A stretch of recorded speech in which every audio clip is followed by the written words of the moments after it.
Hi friends, இந்த வீடியோவில் என்ன சொல்ல போகிறேன்னு பார்த்தோம்னாக்கா பைங்குல். இது வந்து தமிழில் வருது. இது பார்த்தோம்னா என்ன ஸ்பெஷல் அப்படின்னு பார்த்தோம்னாக்கா, இது ஒரு கொஸ்டினுக்கு 5 ஆன்சர் இருக்கும். ஒரு கொஸ்டினுக்கு 5 ஆன்சர் இருக்கும். பைங்குல் இதுக்கு என்னென்னு தான் இப்போ நான் இந்த வீடியோவில் சொல்ல போகிறேன். பைங்குல் அப்படிங்கிறத பிரித்தோம்னா பசுமை ப்ளஸ் கூழ். பைங்கூலை போயிடுச்சோம்னாக்கா பசுமை ப்ளஸ் கூழ்.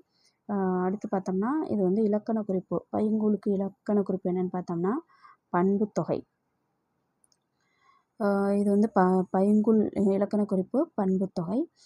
பைங்குல் இளமை பெயர். இது வந்து பைங்குல்ங்கிறது இளமை பெயர். எந்த இதுக்கான இளமை பெயர்னு பார்த்தோம்னா நெல் மற்றும் சோளம். நெல் மற்றும் சோளத்தின் இளமை பெயர். இது வரைக்கும் 3 ஆன்சர் சொல்லியிருக்கேன். பைங்குல்ங்கிறது ஒரு கொஸ்டின் தான். அந்த ஒரு கொஸ்டினுக்கு அதை பிரித்தெழுதுகள் பண்ணோம்னாக்கா பசுமை ப்ளஸ் கூழ். அதுக்கான இலக்கண குறிப்பு பார்த்தோம்னாக்கா பண்புத்தொகை. அது வந்து இளம் பயிர் பெயர். எதுக்குரியதுன்னு பார்த்தோம்னா நெல் மற்றும் சோளம். அடுத்து வந்து அதுவே பைங்கூழ் வளர்ந்தது அப்படின்னு எடுத்துக்கிட்டோம்னாக்கா ஆகு பெயரில் வந்துடுது. காரியவாகு பெயர்.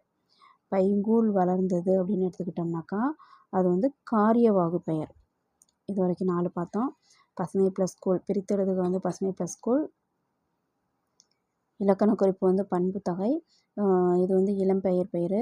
எதுக்குன்னு பார்த்தோம்னா நெல் மற்றும் சோளம்.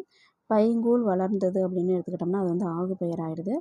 ஆகு பெயர்லேயும் காரியவாகு பெயராக ஆகிடுது. அடுத்து பார்த்தோம்னா புணர்ச்சி விதியிலேயே நமக்கு வந்து பைங்கூழ் வரும். புணர்ச்சி விதி பார்த்தோம்னாக்கா பைங்கூழை வந்து பிரித்தோம்னா நமக்கு வந்து பசுமை ப்ளஸ் கூழ் கிடைக்கும். இதில் வந்து 4 விதிகள் படி அது வந்து புணரும். ஃபஸ்ட்டு விதி பார்த்தோம்னா ஈறுபோதல். ஈறுபோதல் விதிப்படி பசுமையில் இருக்கிற மை கெட்டு பசு ப்ளஸ் கூழ் அப்படின்ட்டு மாறும். அடுத்து பார்த்தோம்னா 2வது விதி அடி அகரம் ஐயாதல். அடி அகரம் ஐயாதத்தில் ப இருக்குல்ல, அது வந்து பை. அகரம் வந்து ஐயா மாறும். அப்போ ப வந்து பையா மாறும். அப்போ பைசு ப்ளஸ் கூழ் அப்படின்ட்டு மாறும். அடுத்து 3வது விதி பார்த்தோம்னா இணையவும்.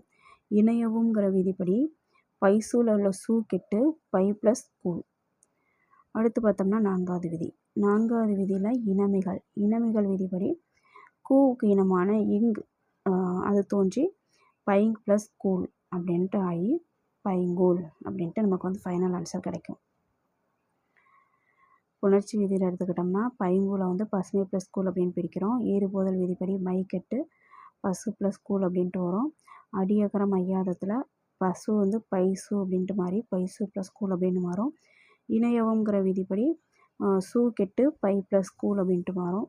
இனமிகள் விதிப்படி தோன்றி பைங் ப்ளஸ் கூழ் அப்படின்னு வந்து பைங்கூழ் அப்படின்ட்டு ஃபைனல் நமக்கு ஆன்சர் கிடைக்கும். இந்த வீடியோ உங்களுக்கு யூஸ்ஃபுல்லாக இருந்துச்சுன்னா கண்டிப்பாக மற்றவங்களுக்கு ஷேர் பண்ணுங்கள், லைக் பண்ணுங்கள், கமெண்ட் பண்ணுங்கள். தேங்க்யூ.